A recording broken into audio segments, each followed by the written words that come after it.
Bismillahirrahmanirrahim. Hari ini kita akan belajar 3.2 jenis pembiayaan dalaman dan luaran yang sesuai untuk sebuah perniagaan. Kita pergi kepada jenis sumber pembiayaan. Jenis sumber pembiayaan ada dua, dalaman dan luaran. Kita pergi ke dalaman. Dalaman iaitu simpanan peribadi dan modal daripada keuntungan, iaitu reserve. Simpanan peribadi ialah merupakan sumber asal yang diperlukan oleh usahawan. Contohnya, wang simpanan peribadi pemilik. Usahawan perlu ada wang simpanan peribadi dia sendiri untuk melakukan perniagaan lah. Mesti ada wang. Yang kedua, reserve, iaitu keuntungan yang diperoleh daripada hasil pelaburan dan boleh dijadikan sebagai modal pusingan. Modal pusingan tu macam bajet kita lah. Faham seterusnya kita pergi kepada luaran pula daripada pembiayaan daripada bank. Pertama, modal permulaan, iaitu pinjaman yang diberikan kepada usahawan yang ingin memulakan perniagaan. Siapa yang beri pinjaman? Bank yang beri pinjaman kepada kita yang nak mula-mula perniagaan, yang tak ada modal tu. Lepas yang kedua iaitu sewa beli, iaitu aktiviti menyewa aset dengan tujuan untuk membeli aset tersebut. Maksudnya kat sini, contoh saya nak beli rumah tu harga RM100,000. Lepas tu saya tak ada duit sekelepuk tu. So saya pergi kat bank, saya cakap saya nak beli rumah. Lepas tu dia kata, awak ada 12 tahun untuk buat pinjaman dekat bank. So setiap bulan saya kena bayar RM500.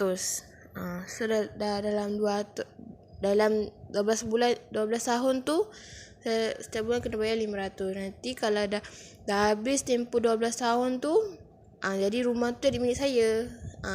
Aset kan, aset tu jadi milik tetap kita lah, rumah.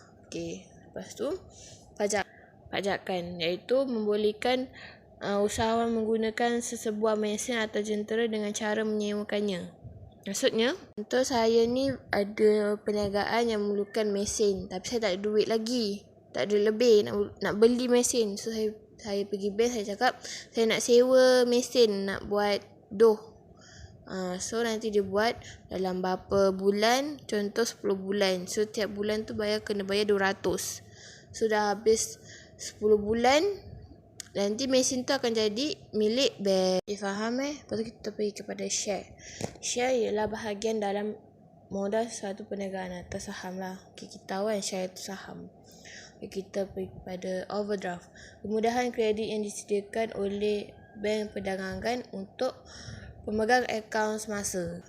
Maksudnya kelebihan yang ada akaun semasa ni, dia ada kemudahan kredit ni. Maksudnya, contoh saya ni usahawan, saya kena ada akaun semasa ni. So dalam akaun semasa saya ada RM10,000. Dan akaun simpanan saya pun ada RM10,000. So saya ni nak beli bahan mentah, harganya RM12,000. So saya ambil kita ambil RM10,000 dekat simpanan, RM2,000 dekat akaun semasa. RM2,000 tu adalah overdraft. Lepas tu dia kata dia ada limit. Contoh RM10,000 je boleh keluar. So saya dah keluarkan RM2,000. So tinggal RM8,000. So jadinya RM2,000 tu adalah overdraft. Nanti overdraft tu RM2,000 tu akan kenakan faedah, kena bayar balik lah. Lepas tu kita pergi kepada pinjaman perniagaan gadaian ataupun arahnu, cagaran bagi mendapatkan pinjaman. So macam gini, arahnu ni boleh cagar emas sahaja, untuk dapatkan duit. Faham? Contoh, saya ada emas. Saya nak buat berniaga, tapi saya tak ada modal. So saya ada emas tu beli RM5,000. Saya pergi arahnu cakap saya nak cagar emas ni. So nanti dia beri kita penerangan semua tu. Contoh, ni RM5,000. So nanti setiap bulan akan bayar, nanti setiap bulan kita akan bayar contoh 500 dalam masa 6 bulan. Okey, 500 tu macam upah dia jaga kita punya barang kemas kita. Okey. Lepas tu masa 6 bulan tu kita tak bayar. Nanti dia akan nanti barang kemas tu akan jadi milik hak Arahnu tu. Maksudnya nanti dia akan lelongkan dekat orang lah. Sebab kita tak bayar. Okey. Faham Okey, lepas tu kita pergi kepada pemfakturan, iaitu merupakan kemudahan pembelian akaun penghutang atau invoice. Okey, mesti ni Contoh kat situ ada syarikat A dengan syarikat B. Syarikat A tak ada duit, so dia pergi pinjam dekat syarikat B. Syarikat B ni dah lama tu syarikat B ni tak cukup duit nak beli barang keperluan asas perniagaan dia. Tak cukup barang niaga ke apa kan. Tak cukup barang niaga ke apa. Lepas tu dia ni pergi ke syarikat A, kata awak ada duit nak bayar 10,000 tak? Dia pinjam 10,000. Oh, saya tak mampu lagi nak bayar. Okey, tak apalah. Lepas tu syarikat B ni berfikir, lepas tu dia kata, saya nak jual lah invoice ni macam dokumen yang menyatakan syarikat A ni hutang kepada syarikat B. Okey. Lepas tu dia jual dengan harga diskaun kepada syarikat pemfakturan. Harga last iaitu 9,000. So, syarikat pemfakturan ni dia belilah 9,000. Nanti syarikat pemfakturan ni akan dapat 1,000 keuntungan. Sebab ini pinjam 10,000, dia dapat 9,000. Nanti keuntungannya dapat 1,000. Nanti A ni akan bayar balik dekat syarikat pemfakturan. Maksud macam ni, syarikat pemfakturan ni akan bayar 9,000 kepada B. Okey, nanti syarikat A tak akan bayar kepada B, tapi dia akan bayar kat syarikat pemfakturan 10,000. 10,000. Nanti 1,000 akan jadi keuntungan kepada syarikat pemfakturan. Okey, faham? Okey, kita pergi kepada kemudahan keuangan oleh agensi kerajaan. Yang ni ada 3, bantuan modal, geran pendidikan dan pembangunan dan jaminan kredit.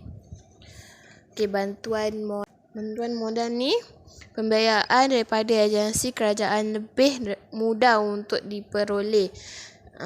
Pinjaman ini ditadbir oleh institusi kewangan, bank atau agensi yang terlibat. Maksudnya, bantuan modal ni lebih kita boleh mudah untuk dapatkan pinjaman untuk perniagaan kita. Contoh kita pergi Mara. Contoh kita minta bantuan dekat Mara. Cakap saya nak buat perniagaan, saya nak pinjam kat awak, kat Mara lah. Macam tu. Okay? Dan prosedurnya pun tak rumit sangat. Okay? Kita pergi kepada geran pendidikan dan pembangunan, iaitu geran dan insentif pendidikan dan pembangunan menggalakkan syarikat-syarikat Malaysia untuk menjadi lebih inovatif daripada dalam menggunakan dan menyesuaikan teknologi yang sedia ada di samping mencipta teknologi dan produk baharu. Tapi jaminan kredit, jaminan yang diberikan kepada usahawan yang menghadapi kesukaran mendapat pinjaman daripada bank kerana cagaran dan status kreditnya yang kurang baik. Contoh kita nak pinjam bank, tapi kita ni dia punya status kat bank tu sebab tak ada yang pinjam, tak lulus tak boleh pinjam sebab selalu kalau pinjam kena bayar balik, ni dia tak bayar-bayar. So dia boleh guna contoh Agro Bank dengan tekun. Jaminan kredit lah tu. Okey. Yang ni adalah agensi kerajaan yang terlibat dalam memberikan bantuan pembiayaan kewangan lah. Macam Mara, Tekun, CGC, Agro Bank dengan Mosti ni. Okey. Kita pergi ke Majlis Amanah Rakyat, iaitu Mara. Okay, ni. Mara penting untuk perniagaan kaum Bumiputera untuk membangunkan usahawan kerjaya dan inovatif. Maksudnya, Mara ni dia bagi kaum yang bumi putra lah untuk buat perniagaan. Yang kedua, PKS. PKS ni perusahaan kecil dan sederhana. Boleh mendapatkan modal daripada MARA. Contoh yang jual kuih-kuih tu bolehlah dapat modal daripada MARA. Okay. MARA ni juga dia menyediakan kemudahan seperti ruang niaga, gerai, tapak kilang dan arkad, di samping menawarkan kursus dan latihan keusahawanan. Dia menyediakan ruang niaga juga, gerai, tapak kilang. Okay. Tekun ni sama je macam MARA, dia berikan bantuan pinjaman kepada perniagaan. Sama je, lepas tu dia ada konsep pinjaman asas simpanan. Okay. Objektif tekun ni dia menggalakkan budaya kita ni menabung dalam kalangan peniaga kecil. Sama je, dia membantu kita untuk mendapatkan modal. Kalau MARA ni dapatkan modal, tapi kata tekun dia pinjamkan untuk kita, tapi dia akan suruh kita bayar balik lah. Kalau duit bayar. Okay, faham Yang ketiga, Credit Guarantee Corporation Malaysia Berhad, iaitu CGC. Okay, dia mainkan peranan pembangunan dalam menyokong agenda pembangunan ekonomi negara dengan cara membantu usahawan PKS untuk berdaya maju dan tidak mempunyai cagaran untuk mendapatkan pembiayaan daripada institusi kewangan. Semua ni, agensi ni, semua ni tujuannya untuk bantu pengusaha yang kecil untuk dapatkan modal. Okay, sama je tujuannya. Okay, yang keempat iaitu Agrobank. Ia merupakan sebuah bank milik kerajaan di bawah naungan Kementerian Kewangan yang fokus kepada pembangunan dan perniagaan berkaitan pertanian. Agrobank ni kan, kalau kita pergi ni untuk khusus Agrobank, khusus untuk yang nak buat pertanian. Bank yang pertanian, dia boleh je simpan dekat Agrobank ni, tapi dia memfokuskan lebih kepada perniagaan lah.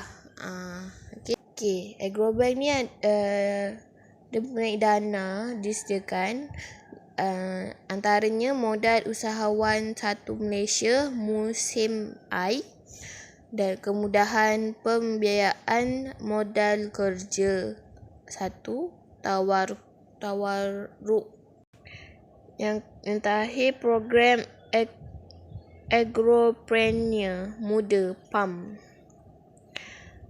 Dia ada dana-dana dan program-program untuk pertanian. Situ.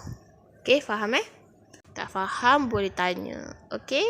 Yang terakhir, bagi agensi kerajaan terlibat dalam bantuan pembiayaan kewangan, iaitu Kementerian Sains, Teknologi dan Inovasi, iaitu MOSTI, menawarkan geran dan insentif dalam bidang sains dan teknologi bagi syarikat yang terlibat dalam penyelidikan dan pembangunan produk. Maksudnya dia menawarkan geran untuk R&D, untuk syarikat yang terlibat dalam R&D. Kalau yang syarikat dalam R&D ni macam syarikat yang menggunakan R&D ni macam yang suplemen tu ke, yang suplemen untuk kurus apa benda tu semua, itu menggunakan penyelidikan dan pembangunan. Dia buat MOSTI ni lah. Dia memperkenalkan dua dana, iaitu dana SMART dan dana GO.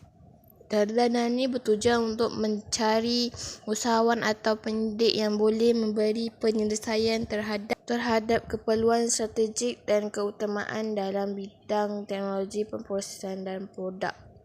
Maksudnya dia untuk yang dalam kalau orang yang dah graduate tu dalam bidang teknologi dan pemprosesan lah, dia bagi bantuan. Macam tu. Tujuannya untuk dana SMART. Okay. Dana GO pula dia terbagi pada dua, iaitu ada dua, iaitu dana fasilitasi dan dana INO. Okey. Dana fasilitasi ialah merupakan dana yang disediakan bagi membantu pemohon mengurangkan jurang kegagalan antara fasa pengkomersialan kepada pengkomersialan. Maksudnya dia beri dana kepada yang macam gagal nak buat perniagaan lah. Macam itu kot. Manakala dana INO pula adalah untuk membiayai pembangunan atau penambahbaikan produk atau perkhidmatan dan unsur-unsur inovasi. Maksudnya dia beri dana untuk contoh kita nak buat penambahbaikan produk, nak upgradekan produk kita. So dia akan bagi bantuan dan dia akan bagi kita dana lah untuk upgradekan kita punya produk tersebut. Okey, faham Okey, itu je dari saya. Semoga bermanfaat. Maaf ada kesilapan tata bahasa ke. Yang buruk datang dari saya, yang baik datang dari Allah Subhanahu Wa Taala. Sekian, terima kasih. Assalamualaikum.